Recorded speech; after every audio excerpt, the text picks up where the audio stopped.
evening, wrestling fans, and welcome to the Dark Match. This is the February 2nd? Yes, the 2nd. The heck was yesterday? Actually, it's the The third. 2nd. Whatever. Point is, it's the Impact show for this week, so maybe if you're a wrestling fan, you should be listening to this. I'm the Lone Warrior. I'm the match striker of DarkMatch Mega Fighter Free. I'm Christopher Says DarkMatch, now affiliated with TRE Productions, Mastodon of the Monotone. And I'm your foxy friend Backlash, and these assholes had to wake me up from a perfectly good coma to do this show.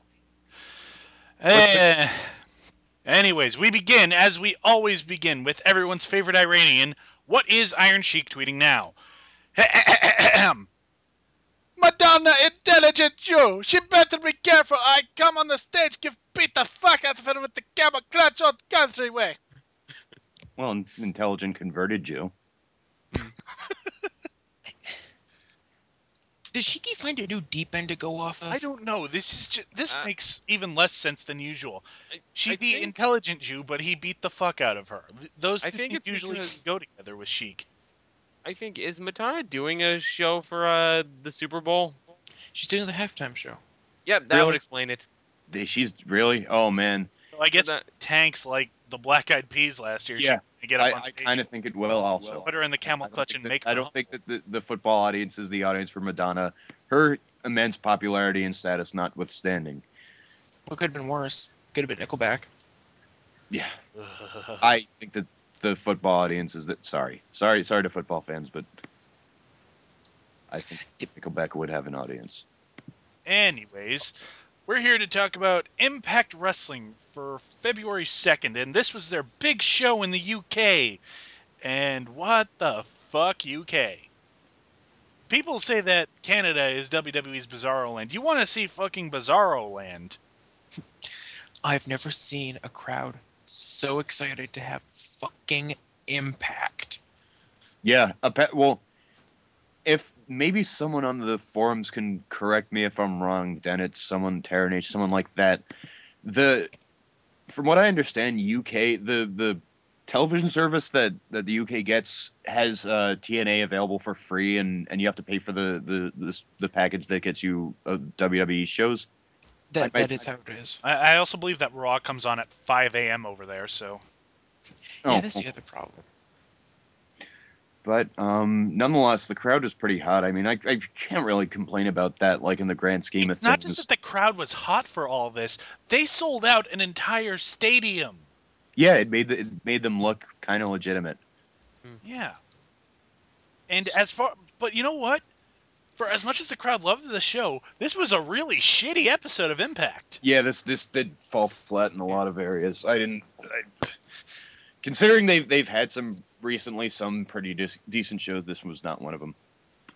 Yeah, and it's really they're already on one crutch out the gate because Jeff Hardy, the biggest draw in the company right now, is not allowed to leave the country, so he could not join them on the tour. And which leads us to our opening promo with Bully Ray and Bobby Roode, who they come out to compliment Bully Ray's calves as they've been doing for God only knows what reason. And the promo basically consists of Bully Ray shouting, "You want Jeff Hardy? Well, you ain't gonna get him."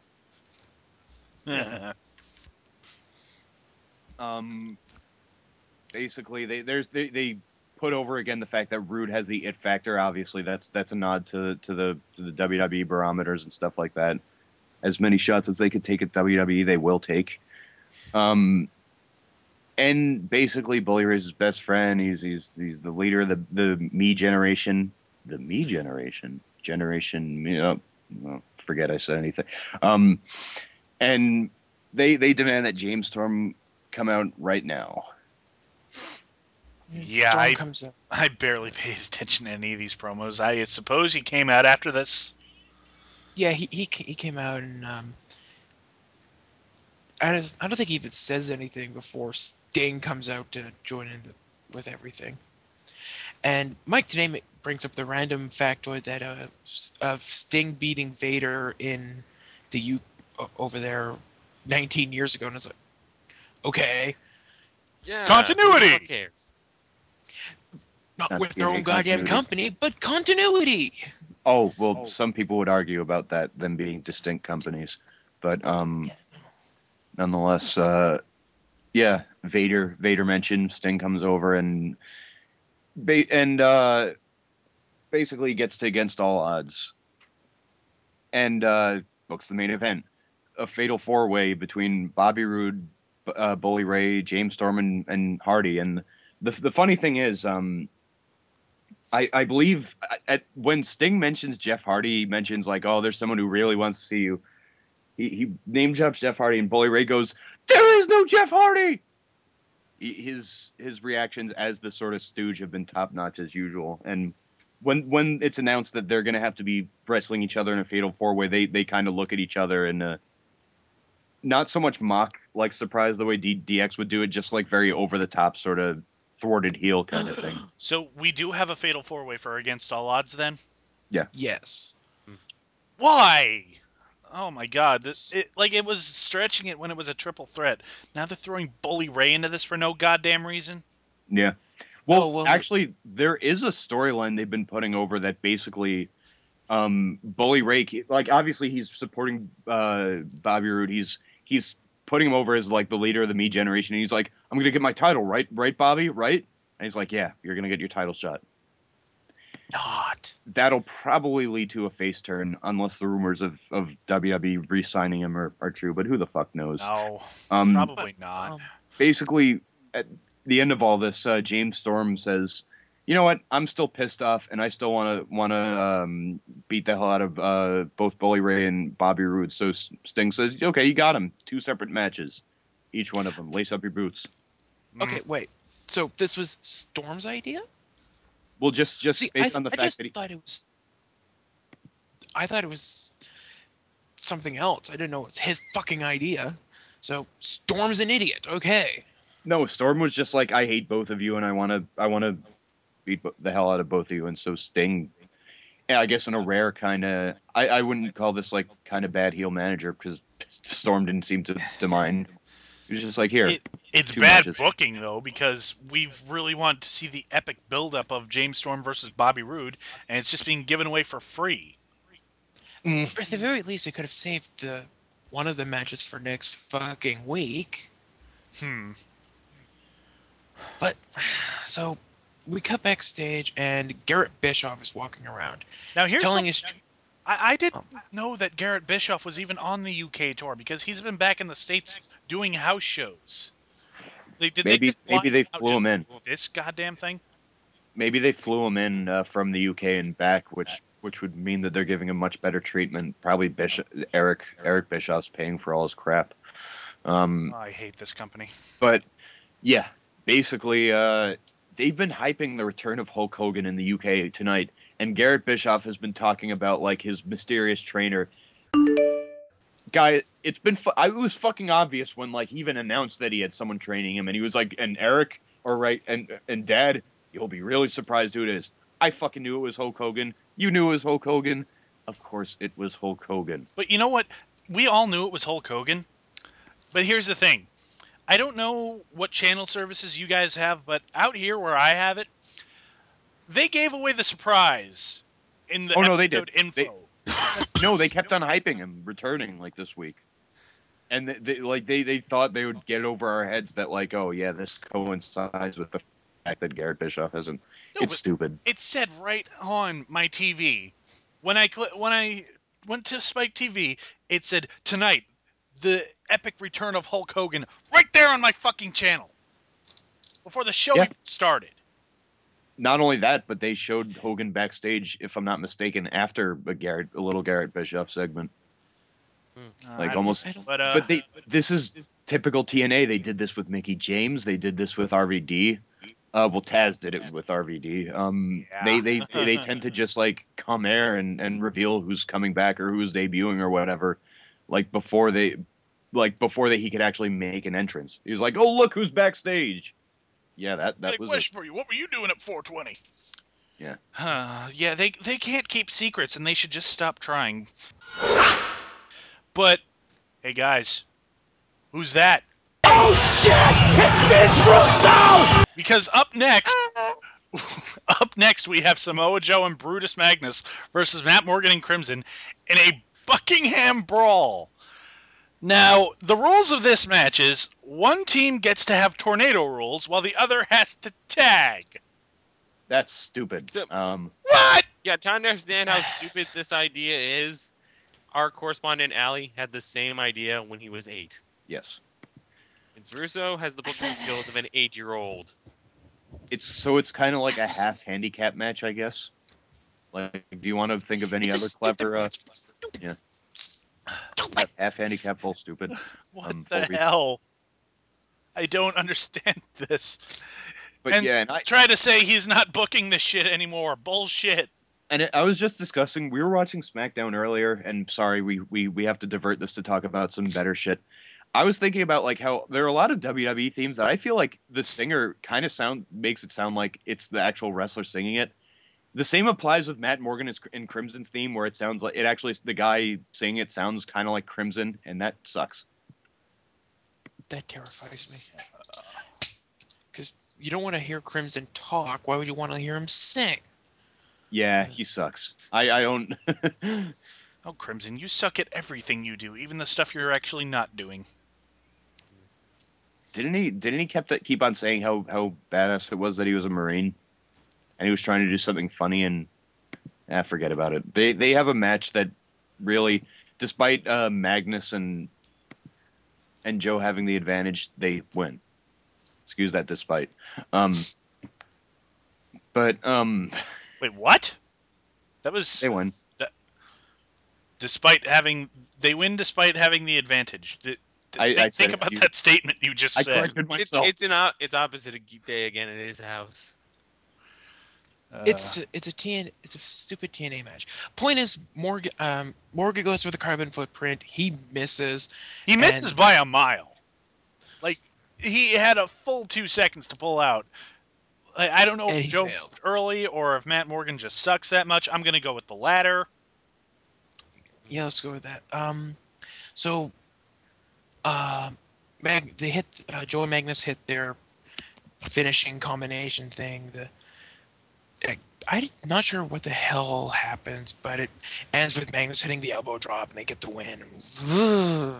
It was an okay match, but this feud is stupid. Because unless they're going to really make Samoa Joe and Magnus the tag team champions of a pretty much dead division, oh my God, it's the WWE tag team division. Yeah, but it that kind of would sucks that require the WWE taking the got their belts off Morgan and Crimson, and they don't want to do that. You know, all these TNA fanboys out there that like to use the excuse that WWE has no tag team division. Yeah, I'll grant you that one, but look at TNA. They have 2 teams. Technically 3 if you want to count ODB and Eric Young, and I don't. Mexican America is still around, but oh wait, I believe Anarchy is. Nobody cares about is them. back in OVW. Yeah. Yeah, so much for that. Yeah. Well, at least that's over with. Never mind that. Hooray! It had no satisfying conclusion. But yeah, here comes Eric Bischoff, and what's basically a promo he cut like 3 weeks ago. He comes out, a fan flips him the bird, and he's like, "Wow, I thought you Brits, I thought you were supposed to be civilized." And it's like, Bischoff. It's British sports fans. Yeah, and well, not only that, but like they are much more lenient in terms of their vulgarities, but they seem to blame us for that. I mean, What? We're not going to get into that, though. Let's No. not. But nonetheless, he basically cuts the same promo he cut 4 weeks ago, where he's like, "My son had this idea that he was going to be a wrestler. He has these goals, but that's all just fantasy." Yeah, yeah. It's Eric interrupts, and he says, "Oh, my trainer is gonna shock the world, and he's gonna shock you." And he ain't the shock master, but Aww. yeah. Oh, and during this whole thing, the crowd is chanting, Hogan, Hogan, Hogan, Hogan.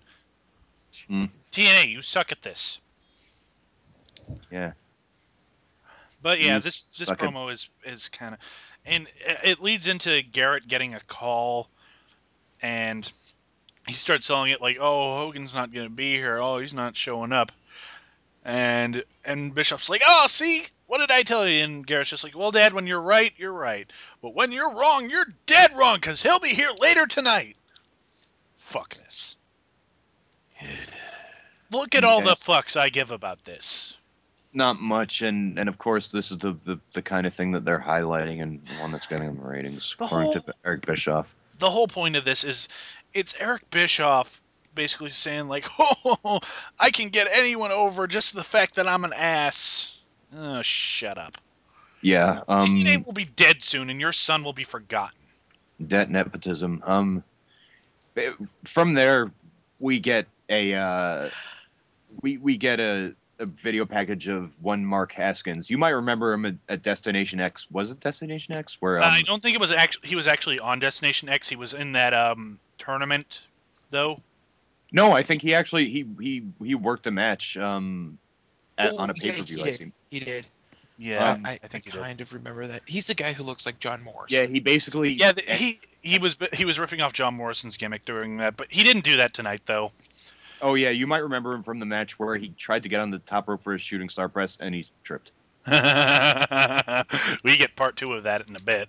Yeah, we get he's making a very very slow progress of pulling off that shooting star. First he trips on the top rope, then he lands on his fucking head. But we'll get to that in a minute. So it's Mark Haskins versus the X Division champion Austin Aries, and before the match begins, the part of the hype for this match is that this is a guy. Haskins is a guy who's wrestled all around the world, and tonight we're at his house. And he's on a level that Austin Aries isn't ready for, and Aries makes him kind of makes him look like a bitch to start. Yeah, and of course Mark Haskins doesn't even look like John Morrison anymore. He just looks like some vanilla BJ Whitmer-esque. Apologies to fans of BJ Whitmer, guy with a ponytail and some trunks with his last name on the back of it. Okay. Yeah, this match was really nothing special. He's become Jesse Sorensen.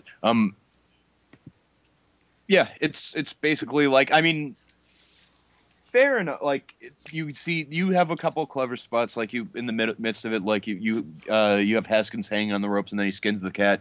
Aries tries to do that and kind of show how much better he is, and Haskins just knocks him loose. You basically Aries' usual spots like the pendulum DDT, pendulum elbow. So I'm not sure if he did the suicide dive this time, but it was like any other kind of like hopeful competitor to his title. They're really keeping it on him because he's been wearing the belt fairly well. Yeah, so we get to the end of the match, and Haskins hits an ace. He basically hits an RKO. It's the ace crusher, but he basically hits an RKO. He goes up to go hit the shooting star press, and Aries moves, and Haskins damn near kills himself. He Brock Lesnar did. He Brock Lesnar did from WrestleMania 19. Yeah, because he lands on his head, and fucking Austin Aries decides to make it worse. I'm gonna pick him up and give him a freaking brain buster, then put him in a neck lock. Oh no, he kicked him in the head first. Then he picked him up and did the brain buster, and then puts him in his submission hold. Oh. And Haskins, last chancery, as it's called. Yeah, he taps. It's like, dude, you're trying to kill him? Jesus. And then we get 10,420. No. They played it not once, not twice, not thrice, not thrice, but 5 times, 5 times, 5 times, 5 times, 5 times. Apologies to if I could be the devil's advocate / buzzkill, the more I saw that replay, the more it actually looked like he kind of just smoothly made like a sort of worked faceplant. No. I'm serious. He's still landing on his face and trying to do a shooting star press. And his neck is taking the pressure of his entire body weight. It really didn't look that harmful. Like when I looked at it more often. The first time I saw it, like I said before, it looked fucked up, but like I contradict what I say. I mean, you never know. If there are like any rumors or reports, though, I doubt we'd get a lot of dirt sheet reports on UK wrestlers. Unfortunately, there are a lot of good ones, but But yeah, this didn't look good. But Yeah. the more I saw it, the more it looked fairly normal. Whatever. Anyways, following that nonsense, we have Eric Bischoff backstage, and he's trying to call a cab, and Sting just comes up behind him and says, "No," and hangs up his phone for him. He's like, "You're going to stick around tonight." Hmm. I've got nothing. I've got nothing. Fuck this. Here's a match we really should care about, but we don't because, you know. Anyways, it's Robert Roode versus James Storm, and it's not a bad match, but it just didn't interest me at all. Like, Yeah, there was nothing for me to get excited about on this show. there was an interesting spot early on where James Storm just goes straight for the last call, and Rude kind of slides to the outside, almost wondering if like there was they could possibly echo that match he had with Kurt Angle, but no, they're not gonna make someone else look stupid. And of course, Rude is a lot more sensitive for someone to do that to than Kurt Angle. But yeah, I can't really say that this, considering the participants involved, I can't really say that this was that notable a match. Hmm. Especially since Rude wins with a spear. Well, Any other it, it, thoughts? it really ends with interference from Bully Ray. And the interference really doesn't do anything. Like, he grabs Storm and tries to keep him from hitting the super kick, but he instantly lets go. And then he tries to go for the super kick, but then Rude just spears him. So what was the point of the interference? Yeah, pretty much my point. He did win with a spear because like, oh wow, I'm gonna hold on to your ankle. That's For really like gonna a do a lot of second damage. and not even really stop you. Not gonna tell Rude to distract the ref while I hit your ankle with a pipe or anything. I'm just gonna hold on to your ankle and then let go. You're gonna get hit with a move that no one has ever put over as one of Rude's best in his repertoire. Because like in my opinion, I think commentators should put over finishes a lot more as just something they do very well. But I don't. But yeah, a spear and Bobby Roode wins, seemingly giving away the title match that they're gonna have it against all odds. Well, it's a fatal four-way, so Sans two people. uh, Yeah. So after the match, basically Bubba Ray hits a rock bottom onto they lay out the TNA title. Bubba Ray hits a rock bottom on Storm onto it, and then Sting runs out, and they run like hell. Wait, So Jess, did you just say TV title? I said TNA, maybe I said Oh. TV. it all Don't blurs care. together. Who cares? Anyways, following that, we have a knockouts match, and it's actually a rather decent knockouts match. Gail Kim versus Tara. Yeah, It was actually pretty good. I mean, they're very much refocusing their efforts on putting people in the ring that actually could go, as opposed to Velvet Sky. Apologies, I know she's trying, but she's not that good. Madison Rayne, who is never good in the ring, though I love her as a talker, and and Brooke Tessmacher, who nonetheless was starting to improve. Like they felt like making that falter, but Then she went to work for Hooters. yeah, and they're Uh, sponsoring it no less. Again, but she'll probably get paid better at Hooters. yeah. Anyways, the match is pretty good, and it ends with Madison jumping in the ring, trying to hit Tara, but she hits Gail instead. Gail takes the Widow's Peak. 1, 2, 3. Tara wins. Yes, that man, has that happened in a while? I mean, I know they were the Knockouts Tag Champions, but I don't really remember being on TV until they really lost the belts to Rain and Gail Kim. No, they haven't really been doing anything with Tara lately. Yeah, Tara got really fucked over. I think a lot of her, like, she was very hot in 2010, like just in terms of the way the crowd received her like her general status, and like she got jerked around by that stupid motorcycle angle, the stupid lockbox like. We could make an entire list of all the fuck-ups TNA has done, but hey, one already exists. And we're going to plug it right here. Go to this site and read everything that's wrong with this goddamn company. But Yeah. nonetheless, Gail, who's been protected since she's left his kind of jobs, and might be a sign of things to come. We see Garrett Bischoff backstage, and then he basically comes to the ring after the commercial, thanks the fans. He's very happy to be in the business, and he's just about to tell who his trainer is when Bischoff comes out with Gunner, the hired muscle, the token hired muscle, I guess. And I almost didn't recognize Gunner because he was wearing like a business casual attire. Yeah, that was kind of. I was wondering who the hell was in there with Bischoff at first, because I look over and I was like, okay, who the fuck is this guy? But I guess it shouldn't have been surprising, because who else is going to come out with Bischoff to get? Well, Hogan comes out, and actually before that, Eric's all, we've got eyes all over the backstage, and haven't, we don't know. Nobody's seen who your trainer is, so I don't know why you keep saying he's here. And immediately after he says this, here comes the fucking Orange Goblin himself. And it's just like, okay, how did you miss him? He's orange. Like, I guess the ethic that the thing that they're going for is Eric Bischoff knew Hogan was backstage, but he's like, no, that cannot be the case. He didn't just turn face and leave immortal and blah blah blah blah blah. That can't be Hogan. He's here for a reason. What reason is that? I don't know, but it sure isn't to be my son's trainer. So you know what, Logic. Hogan, I can't believe this was actually possible, but Hogan looks to be in worse shape than he was at Bound for Glory. Oh my good He is God! Like, flabby. I can't wait. He's lost almost all of his muscle mass.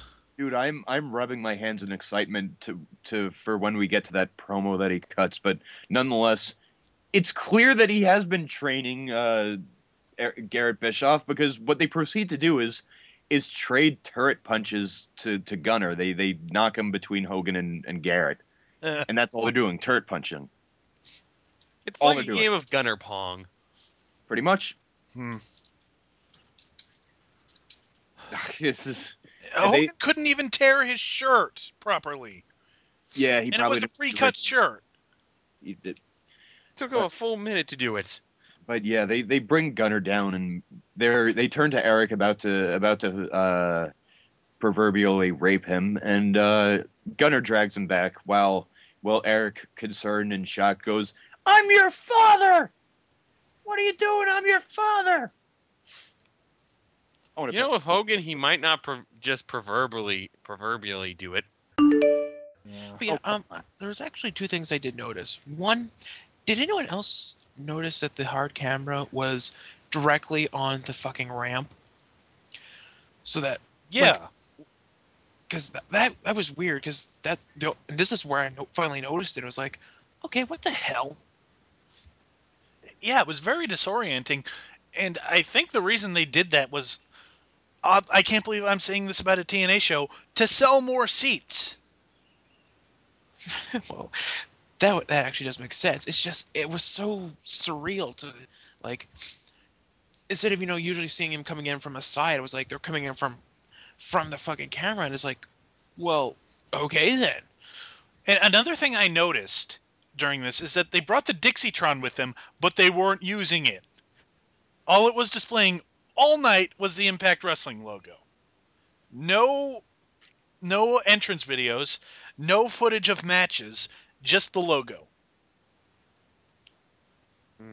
Then what is the point? You know why? Because they maybe finally gave up, thank Christ, because the Pandatrons suck.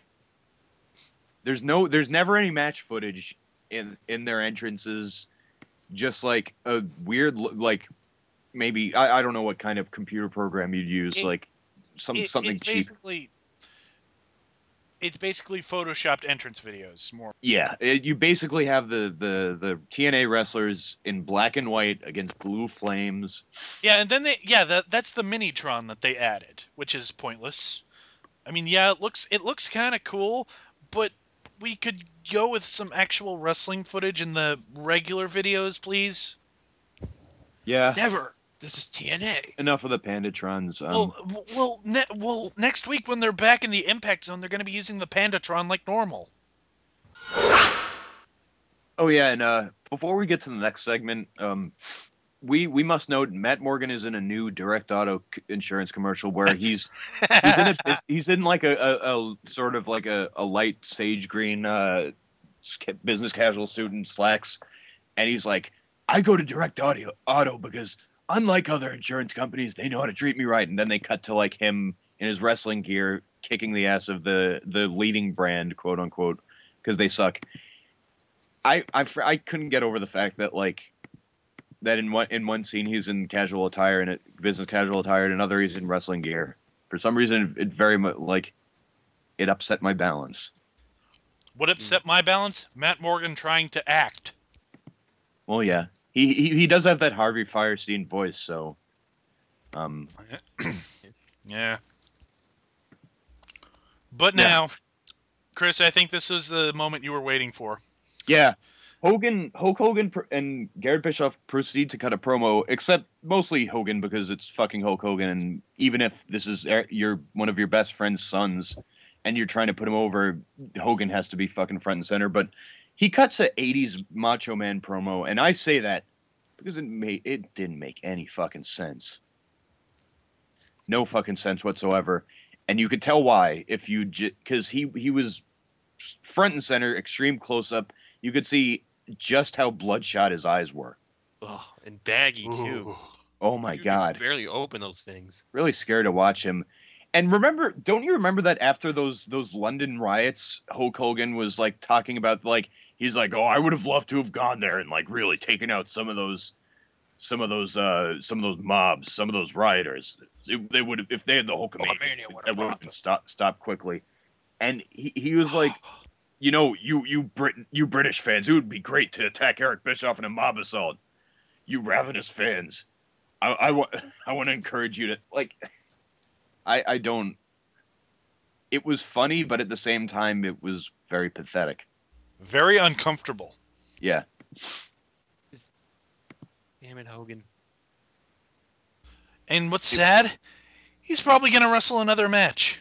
Yes, and Garrett, he was like, Eric, I saw the look on your face when Garrett announced me as his trainer. It looked like someone walked over your grave. Is Hogan gonna die in the ring? Yes. Yes. Well, It's kind of yeah. like let's move out of that dark area. Let's not say another thing about it because I'm sure more stupid things are to come in the weeks to they're still follow. yeah, they've still got another week or two of this crap. Give him time. Yeah. Plus, he was wrestling the house shows, so apparently he's trying. And As I look at the time and notice how very quickly we're getting through this episode. That's because there's really nothing of note in this episode. Yeah, It's a filler episode. The only noteworthy thing is Hulk Hogan's return, and we don't give a shit about Hulk Hogan anymore, so that's really nothing for us. I really haven't given a shit about him since 2005, maybe. I think it also has to do with the fact that they actually had a. I'll give them credit. They at least didn't have, like 2-minute squash matches. There was a good chunk of wrestling. It wasn't the best wrestling, but it was wrestling. But once again, the title wasn't their focal point. It was Dickweed's son. Yeah, they just don't know where their priorities lie. That's the problem. But notwithstanding, the main event of this night was Bully Ray versus James Storm. James Storm with taped up ribs, because once again we're putting over how much Bobby Roode does the spear and how much of his move that is. Well, also get bottom down to the title belt. Well, yeah, but The magic tape. Also, a wrestler having to perform with taped ribs. What does that remind me of? Oh yeah, fucking Zack Ryder. no, we'll see that And the problem with that, like, I mean, yeah, Zack Ryder, like they definitely they put over Zack Ryder's taped ribs in the sense that he was not able to compete. He just got his ass handed to him. It looked like he shouldn't have done that in the first place. They couldn't convince me that James Storm really had a rib injury. Like he wouldn't be in there if there's threats of the bandages coming off, which they did in the middle of the match. Because it's like, oh wow, look, now his ribs don't have any support. Wouldn't he just be on the floor, not able to move? I don't. They don't know how bruised ribs work. The human body is not. Fuck it, I don't know how the human body works, but it doesn't work like that. And the hilarity of all this is that, like, we're gonna talk about SmackDown tomorrow about how AJ has a neck brace and how that either might be a ploy or it looks kind of unconvincing, but this is a problem that TNA has most of the time. Yeah, it's a problem that both of them have, because just look at the WWE with fucking Orton. But we'll save it. We'll save it. So, main event, Storm versus Billy Ray, and okay, I just want to really quickly, why did they just do this match first? Because And we then got to have put over Rude Bully versus- Ray. Why? Nobody cares about Bully Ray. Clearly I they like do. him. They're wrong. Shut up. I'm indifferent to Bully Ray at this point. Just accept him. He's not going away. Still, I'm still glad think about I that. wouldn't have-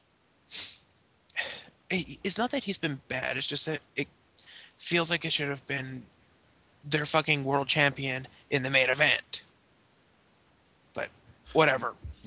Anyways, eventually, Bobby Roode comes out, obviously to run interference, but he's quickly interrupted by Sting, coming out with a cricket bat. Yeah, a That was a black little cricket clever. bat. That was cute. I really got to give him credit for that. And the fans did appreciate it as they did pretty much everything else in the night. But They even kind of tried to do a Benny Hill spot. oh, really? Were they running around the ring? Yes, And because Bobby Roode eventually gets in the ring to do shit, and then Sting gets in and is like, "Oh, I'm gonna hit you with this bat," and they run around the ring, and it's like, they don't actually play the music, but it was playing in my head.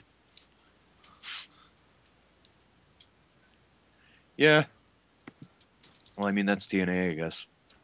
And then Storm just super kicks Bubba and gets the win, and that's how we end the night. You know, I haven't really said much this episode, so why don't I sum up Impact for you guys? Okay. That's about right. That was damn convincing. Mm. Well done.